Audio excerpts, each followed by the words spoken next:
오늘부터 누가복음 말씀입니다. 예수님을 믿을 때 가장 먼저 읽어야 되는 책.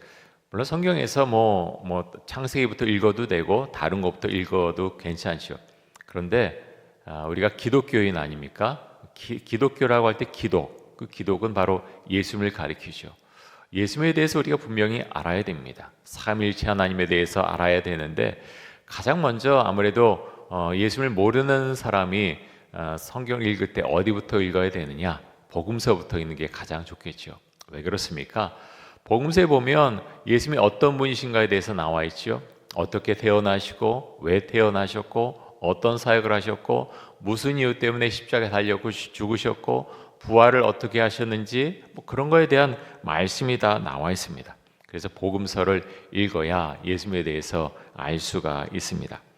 복음서에는 4권의 책이 있습니다. 마태복음, 마가복음, 누가복음, 요한복음 이렇게 4권이죠. 각 복음서마다 동일한 내용도 있지만 좀 다른 내용들도 있죠. 여러분 마태복음 예수님의 족보부터 나오죠. 예수님의 족보부터 나오는 이유는 이 마태복음을 쓴 이유가 유대인들에게 복음을 전하기 위해서 이 마태복음을 적었기 때문에 그래서 족보부터 나오는 거죠. 유대인들에게 족보를 보면 구약 성경에 대해서 알고 있기 때문에 이게 이렇구나 하고 이해하는 것이 훨씬 빠르지 않겠습니까? 그래서 예수님의 족보를 기록을 하고 있죠.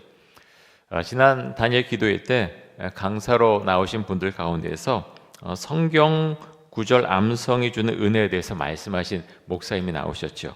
엠마오교의 한창수 목사님이십니다. 근데 저도 굉장히 놀랐어요. 아이들도 성경 구절을 청구절을 암송하는 그런 아이들이 그 교회에 많이 있는데 그 청구절을 암송하면 영국으로 가는 비행기 티켓을 끊어준다고 하죠. 그래서 이 목사님이 성경 구절, 청구절 암송한 그 아이들과 함께 영국으로 가셨는데 가서 이제 목사님이 공부하셨던 곳에서 교수님과 함께 그 아이들과 함께 식사를 하게 되었다고 합니다. 들으신 분들은 다 알겠지만 이 교수님이 부탁을 한 거예요. 혹시 성경 구절 좀 암송해 볼 수 있겠느냐 했더니 아이들이 의논을 했는데 우리 마태복음 1장을 암송하자. 그래서 마태복음 1장을 암송을 했습니다. 족보를 줄줄줄 다 외우는 거예요. 근데 교수님이 너무나 마음에 감동을 받았죠. 물어봤습니다. 왜 너희가 마태복음 1장을 암송하기로 그렇게 의논하고 마태복음 1장을 암송했느냐? 그러니까 아이들이 놀라운 대답을 했어요. 마태복음 1장의 족보를 읽을 때, 족보를 암송할 때 구약 말씀이 주는 은혜가 있다는 거예요. 구약 말씀이 생각이 난다는 거예요. 그래서 그 족보를 암송할 때마다 너무너무 은혜가 된다. 그렇게 이야기를 했다는 거예요. 여러분 너무 놀랍지 않습니까? 초등학교 아이들이에요. 초등학교 아이들인데요. 그 암송해 주는 은혜가 있다는 거죠. 그 족보를 외우면서 이 말씀의 은혜가 있구나. 그들이 고백할 수 있다고 하는 것. 성령의 은혜죠. 사랑하는 성도 여러분, 여러분은 마태복음 1장에 특별히 족보 부분 읽을 때 여러분 은혜를 많이 받으십니까? 은혜를 여러분 많이 받으신다면요, 그분은 구약 성경에 대해서 잘 아시는 분이에요. 참 기도하기는 여러분과 제가 저는 족보 읽을 때 정말 많이 은혜 받거든요. 근데 처음부터 그랬던 게 아니에요. 청년 시절에는 이 성경 통독한다 그러지만 그냥 쓱 보고 그냥 지나쳤어요. 너무 지루해서. 그런데 말씀을 보면 볼수록 그 구절 하나하나가, 족보 하나하나가 너무너무 은혜가 되는 거예요. 그 족보를 보면서 이런 은혜가 있구나, 하나님께서 이렇게 족보를 이루어 오셨구나 하는 것을 고백을 하게 됐습니다. 우리가 다 그럴 수 있기 원합니다. 성경은요, 버릴 말씀이 하나도 없어요. 레위기 지루하다, 출애굽기 뒷부분 후반부 성막에 대해서 나오고 막 그러면서 지루하다, 성경 통독한다 그러지만 잘못하면 그냥 쑥 지나가죠. 그래서 한편으로는 성경 공부가 필요합니다. 말씀의 맥을 짚어주고 왜 이런 말씀이 있고 전체 구성이 어떻게 되고, 그냥 성경만 읽어서는 참 이해하기가 어려운 부분들이 있죠. 그런 부분에 대해서 같이 공부하는 것이 필요합니다. 여러분 마가복음은 어떻습니까? 마가복음은 사복음서 중에서 가장 먼저 기록된 복음서가 마가복음입니다. 16장으로 구성되어 있고요. 바나바의 조카인 마가 요한, 이 마가가 쓴 복음서가 마가복음이죠. 가장 먼저 쓴 복음서이기 때문에 원복음서다 그렇게 말합니다. 누가복음, 오늘 우리가 누가복음을 말씀을 보게 되는데요. 누가복음은 전체 24장으로 구성이 되어 있죠. 장으로 치면은 마태복음이 28장이죠. 가장 긴 것 같지만 그 양으로 보면 누가복음이 가장 깁니다. 그래서 가장 그 내용이 많은 복음서가 누가복음입니다. 누가복음의 저자는 의사죠. 의사 누가입니다. 사도 바울과 함께 사역을 했던 의사 누가가 누가복음도 지었고요, 썼고, 그리고 사도행전도 썼죠. 누가복음과 사도행전의 수신자는 데오빌로라고 하는 로마의 고위 관료입니다.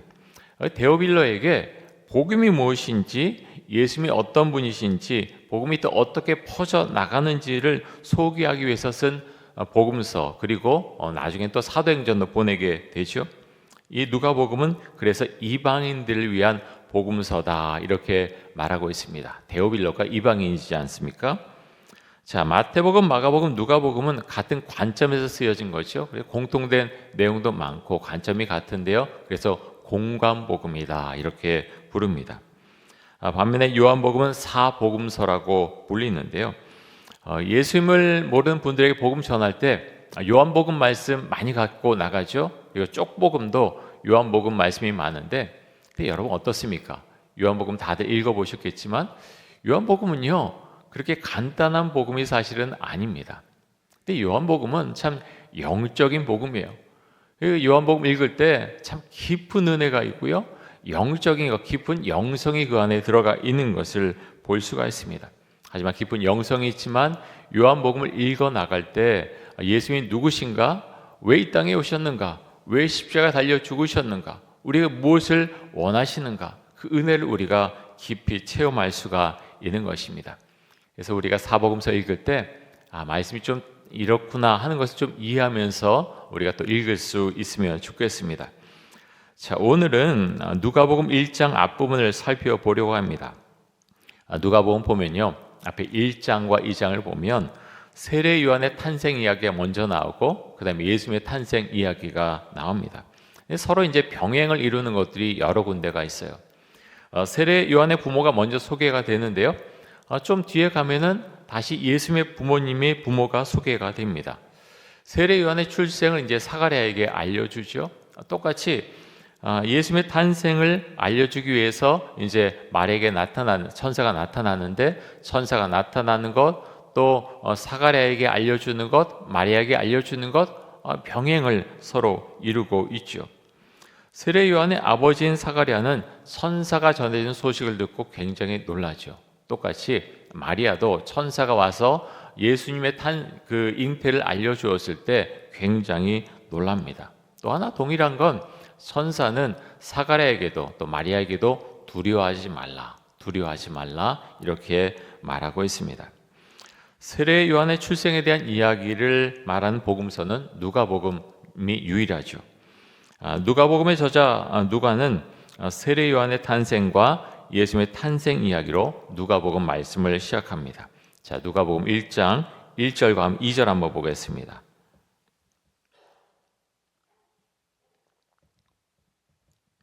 우리 중에 이루어진 사실에 대하여 처음부터 목격자와 말씀의 일꾼된 자들이 전하여 준 그대로 내력을 저술하려고 붓을 든 사람이 많은지라.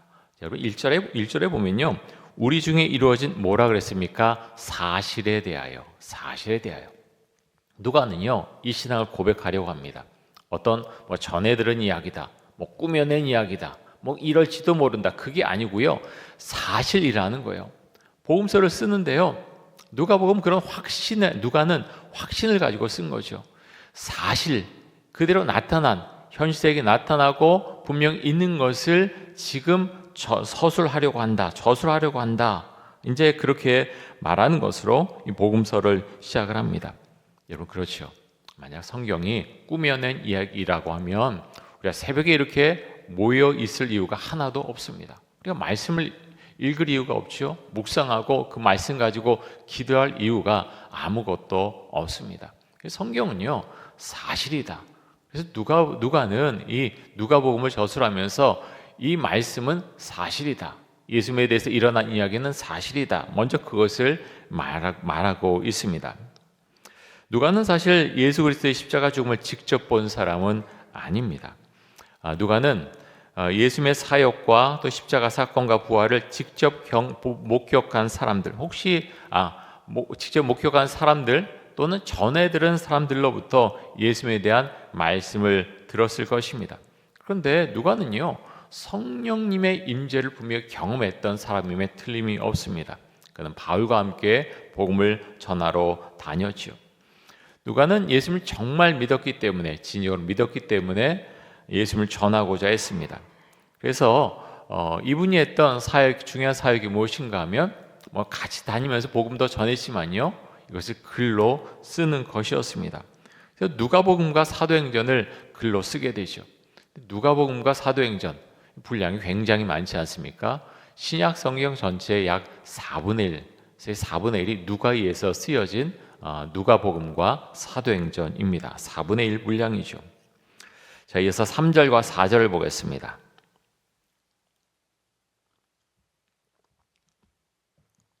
그 모든 일을 근원부터 자세히 미루어 살핀 나도 데오빌로 각하에게 차례대로 써보내는 것이 좋은 줄 알았노니 이는 각하가 알고 있는 바를 더 확실하게 하려 함이로라. 자, 의사인 누가가 이 누가복음을 저술하게 된 이유에 대해서 지금 말하고 있습니다. 데오빌로는 로마의 고위 관료로 보이고요. 그래서 이 데오빌로에게 이제 예수님을 알게 되고 믿게 되었는데 어떻게 예수님을 좀 더 정확하게 알려주고 또 믿음을 갖게 할 수 있을까? 그것을 생각하다가 쓰게 된 것이 바로 누가복음이죠. 누가는 데오빌로를 생각해서 이 누가복음을 썼습니다. 그런데 여러분, 이 누가복음 통해서 데오빌로만 예수님을 정확히 알게 된 것이 아니죠. 이 누가복음을 씀으로 인해서 이 글을 읽는 정말 수많은 사람들이 예수님이 누구신가에 대해서 알게 되고 믿음을 갖게 되고 예수님을 구원자로 그렇게 받아들이고 믿음 안에서 살게 된 것입니다. 그래서 여러분 글이 가지는 그 힘이 얼마나 큰지 모릅니다. 여러분 이 말씀 보면서 우리도 나는 이 누가와 같은 그런 열정과 은혜를 갖고 살고 있는가 우리 자신에게 한번 물어볼 수 있기를 원합니다. 사랑하는 성도 여러분 요즘 누구에게 복음을 전하기 위해서 기도하고 또 그것을 추진하고 있습니까? 그것이 너무나 소중한 거죠. 그것이 우리의 가족이 되었든 또 우리의 직장의 동료가 되었든 친구가 되었든 여러분 그런 분들이 마음속에 있으시죠? 지난 해에 그렇게 생명의 책 우리가 정하고 전도 대상자 정하고 이렇게 기도해 왔는데 여러분 잠깐 하고 마는 것이 결코 아니죠.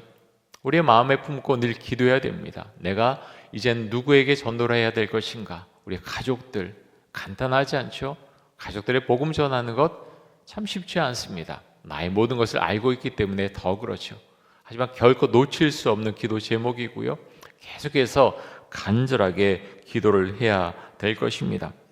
여러분 그래서 누가는요 사실 생각해 보십시오. 데오빌로 각하를 위해서 이 글을 쓰는데 분량이 엄청나죠. 자세히 좀 더 알려드려야 되겠다 생각하고 이 누가복음을 작성을 한 거죠.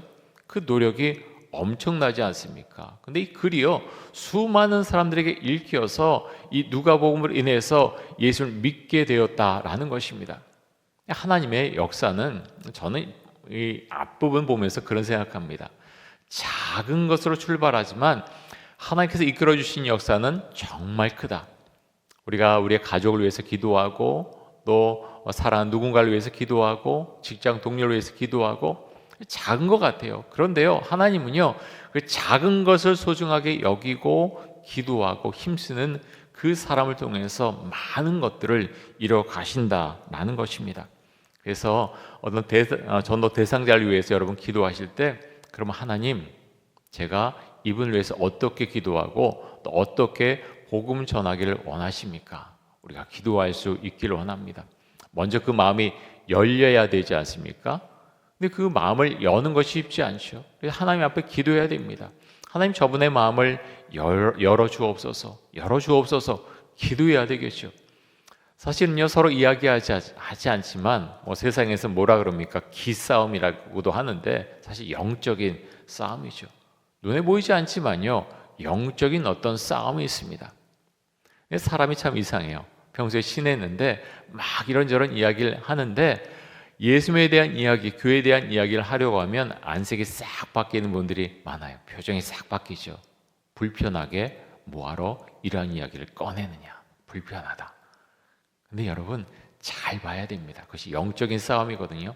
어떨 때는 불편하지만 그 이야기를 꺼내야 될 때가 있어요. 근데 성령께서 역사하십니다. 내가 어떻게 말해야 되는지, 어떤 순간에 말해야 되는지, 또 그 양은 얼마나 해야 되는지 기도하면서 말하는 거죠. 그래서 전도하지 못한 가장 많은 이유가 무엇이라고 통계로 잡혔습니까? 용기가 없어서. 용기가 없다는 것은요, 한편으로는 기도하지 않는다는 거예요. 기도하지 않으면 용기가 안 생겨요. 성경을 아무리 많이 읽어도 사실은 기도하지 않으면 입이 안 떨어져요. 저 사람 내가 말하면 틀림없이 안색 변하고 아주 나보러 뭐라 그럴 거고, 그 생각하면 그래, 그냥 말하지 말아야지. 근데 기도해 봐야 되죠. 그것이 정말 하나님께서 원하시는 그 모습인지. 근데 아니라는 거예요. 왜 그렇습니까? 예수님은 우리에게 복음을 전하기를 원하시고요, 땅 끝까지 이르러 복음을 전하라고 우리에게 말씀하셨죠. 그래서 우리는 우리가 복음 전할 그 전도 대상자를 위해서 기도하면서 어떻게 그분에게 복음을 전하면 좋을까요? 정말 기도하고 그 방법도 찾아 나가야 되겠죠. 자, 누가복음 1장 5절에서 7절까지의 말씀 보겠습니다.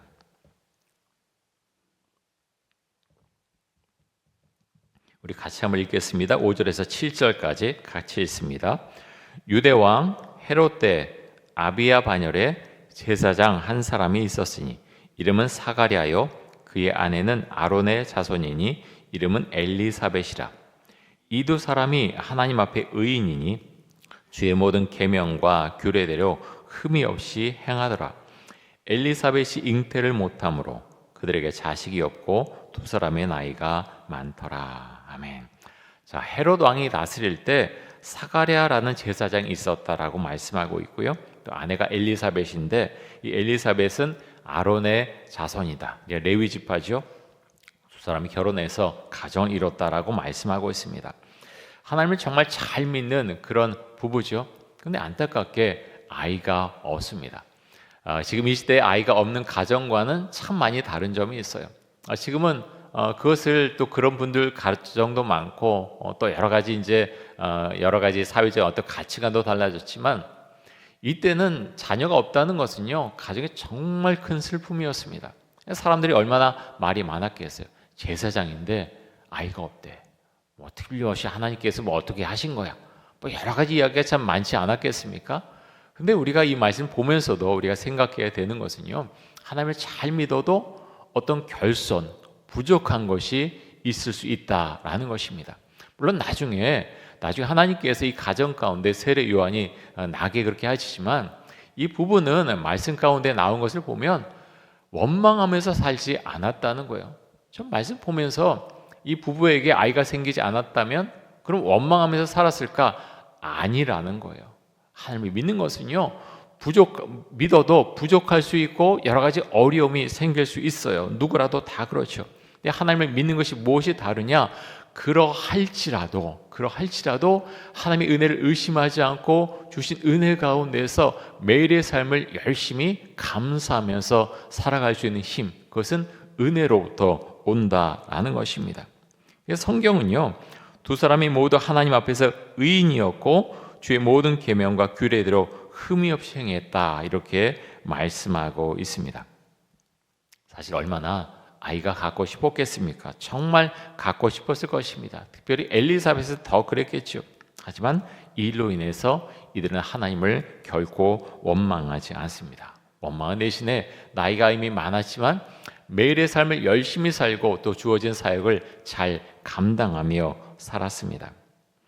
여러분, 우리의 인생을 보면서 때로는 원망하는 마음이 생길 수도 있어요. 그럴 때마다 우리는 이런 사람들을 기억할 수 있기를 원합니다. 원망은요, 좋지 않은 결과로 우리를 이끌어 가죠. 하나님을 원망하기보다는 나에게 주신 삶을 생각하면서 감사하며 매일의 삶을 살아가는 것이 얼마나 중요한지 모릅니다. 제가 목회하면서 보면 참 요즘은 좀 신방이 좀 줄어들긴 했지만 참 신방을 참 많이 했죠. 신방하면서 보면 완벽한 가정은 한 가정도 없구나. 정말 그것을 알게 되고요, 고백하게 됩니다. 저분은 정말 부족함이 없어. 정말 얼마나 행복할까, 잘 살까. 근데 이야기를 나누다 보면 큰 어려움이 꼭 한 가지씩은 다 있어요. 어려움이 있어요. 여러 가지 어려움들이 있죠. 여러분, 송명희 시인 아시죠? 이제는 이제 나이가 꽤 들으셨는데, 나 가진 재물 없으나, 이 복음성가죠. 그것을 이제 작사하신 분이 송명희 시인인데, 뇌성마비 장애가 있습니다. 근데 이분이 이렇게 나 가진 재물 없으나 이 가사를 썼는데요, 잘 아시겠지만 한번 들어보십시오. 나 가진 재물 없으나, 나 남이 가진 지식 없으나, 나 남에게 있는 건강이 있지 아니하나 남이 없는 것이 있으니, 나 가진 재물 없으나, 나 남이 가진 지식 없으나, 나 남에게 있는 건강이 있지 않으나 나 남이 있는 것 있으니, 나 남이 못 본 것을 보았고, 나 남이 듣지 못한 음성 들었고, 나 남이 받지 못한 사랑 받았고, 나 남이 모르는 것 깨달았네. 공평하신 하나님이 나 남이 가진 것 나 없지만 공평하신 하나님이 나 남이 없는 것 갖게 하셨네. 사랑하는 성도 여러분, 하나님은 정말 공평하신 하나님이시다. 그렇게 여러분 고백하십니까? 송명희 씨는요, 뇌성마비 장애가 있어요. 제가 청년 때 이분을 처음 뵀는데 교회 오셔서 간증하는 거 들었는데 너무너무 힘든 거예요. 휠체어에 앉아있고 어머님이 같이 오셨는데 말을 하는 것 사실 저희는 알아들을 수가 없어요. 어머니가 이렇게 송명희 시인이 이야기하면 옆에서 또 말씀을 해주세요. 근데 걷는 것, 말하는 것 정상이 아니에요. 그런데요, 뭐라고 송명희 시인이 고백을 합니까? 하나님께서 공평하시다, 공평하시다. 그렇게 신앙 고백을 합니다. 여러분, 하나님이 공평하시다, 그렇게 생각을 하십니까? 제가 글을 읽다가 그런 글을 본 적이 있어요. 세상에서 가장 가난한 사람이 누군가? 여러분, 세상에서 가장 가난한 사람이 누구라고 생각하십니까? 제가 본 글에서는요, 세상에서 가장 가난한 사람은 다른 사람과 끊임없이 비교하는 사람이다. 여러분, 이해가 되세요? 하나님께서 어떤 것을 주셨어요. 막 기도해서 채워주셨어요. 그런데 그 사람이 주셨는데 그것에 감사하지 않고 내가 받았지만 옆에를 딱 봐요. 내가 있지만 저 사람 더 좋은 거 있는데, 그러면서 마음이 불편해요. 힘들어요. 그 사람은요, 세상에서 가장 가난한 사람이에요. 아무리 많은 것을 채워주셔도 계속 가난해요. 왜 그렇습니까? 끊임없이 비교하기 때문에. 저 사람은 저거 가졌는데, 저 집엔 저게 있는데, 저 집은 저렇게 넓은데. 그러면 평생도록 마음이 불편하고 평생도록 불행하겠죠. 여러분, 우리가 하나님을 믿는데, 하나님을 믿는 표징 중에, 그 모습 중에 가장 중요한 것 중에 하나가 무엇인가 하면 감사하는 것입니다. 그래서 올해 우리가 교회 80주년인데 감사 노트를 구입해서 지금 쓰고 있지 않습니까? 혹시 아직 구입하지 않으신 분들이 있으면 꼭 쓰십시오. 저도 매일 이제 4개씩 쓰고 있는데요, 그것이 얼마나 사실은 감사의 내용이 쌓이는지 모릅니다. 뭘 씁니까? 소소한 걸 쓰는 거예요. 이렇게 요즘 독감도 굉장히 유행하는데요, 그래서 독감이 나면은 그것이 얼마나 감사합니까? 감기, 독감 낫게 해주셔서 감사합니다. 오늘 하루 이렇게 편하게 숨을 쉴 수 있어서 너무나 감사합니다. 오늘 아침을 이렇게 맛있게 먹게 해주셔서 감사합니다. 감사는 그렇게 쌓여가는 거예요. 감사할 때 감사의 고백이 좀 넘쳐나고요, 하나님은 그렇게 감사의 고백하신 분들에게 더 많은 감사의 내용을 주십니다. 우리가 그런 하나님을 믿고 살아가는 것이요. 자, 누가복음 1장 8절에서 11절까지 한번 보겠습니다.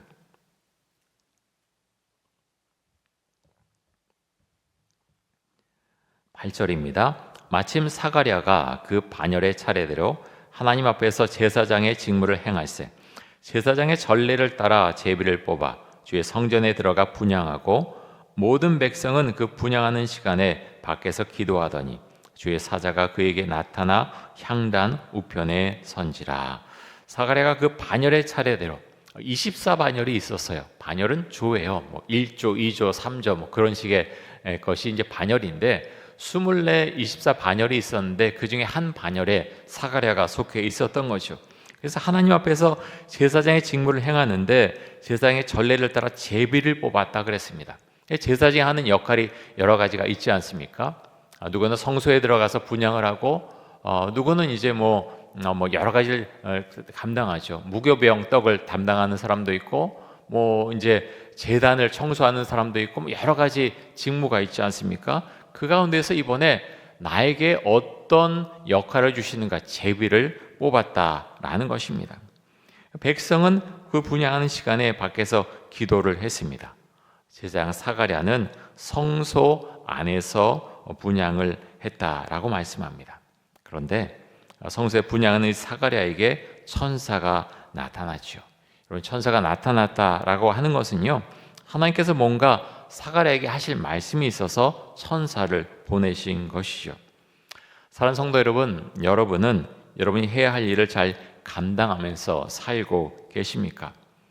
평화롭게 일상의 삶을 살아간다고 하는 것 사실 너무나 감사한 일이죠.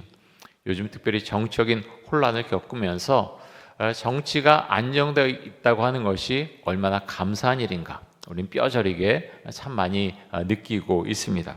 또 항공기 참사로 가족과 친구를 잃고 슬퍼하는 많은 분들을 보면서 평화롭게 일상의 삶을 살아가는 것이 얼마나 감사한 일인가 다시 한번 깨닫게 됩니다. 여러분, 우리가 원하는 대로 잘 되지 않더라도 하나님을 원망하지 않고 우리에게 나에게 주어진 일과 역할을 하루하루 잘 감당해 나가며 살아갈 수 있기를 원합니다. 오늘 말씀 가운데서 사가랴와 엘리사벳을 가리켜서 하나님은 의인이다 이렇게 말씀하셨는데요. 저는 말씀 보면서 그런 고백을 하게 됩니다. 이들이 하나님을 원망하지 않고 제사장이었기 때문이 아니라 원망하지 않고 자신의 주어진 삶을 열심히 살고 감사하면서 그 일을 감당해 나갔기 때문에 하나님께서 이들을 가리켜서 의인이다 그렇게 부르신다라는 그 생각하면서 저는 이번 말씀을 읽었습니다. 여러분, 우리가 매일의 삶을 정말 감사하면서 살아갈 때 하나님께서 우리의 삶을 붙들어 주실 것입니다. 우리 삶에 정말 많은 일들이 일어나지만 주님, 제가 감당할 수 있는 그 믿음을 주옵소서, 은혜를 주옵소서, 저의 상처를 보듬어 주시고 힘을 주옵소서. 기도할 때 하나님께서 그 사람을 가리켜서 의인이다 라고 그렇게 칭하시면서 삶을 지켜주실 것입니다. 올 한 해가 다른 해보다 특별히 더 그런 은혜가 우리의 삶 가운데 가득할 수 있기를 원합니다. 지금 제가 무엇을 기도해야 됩니까? 어떤 분들에게 복음을 전해야 됩니까? 어떤 삶을 살길 원하십니까? 오늘 어떤 감사의 그 고백을 주 앞에 드리기를 원하십니까? 우리가 주 앞에 그렇게 기도하면서 매일매일 그런 멋진 삶을 만들어갈 수 있기를 간절히 원하고 축복합니다. 우리 함께 기도하겠습니다.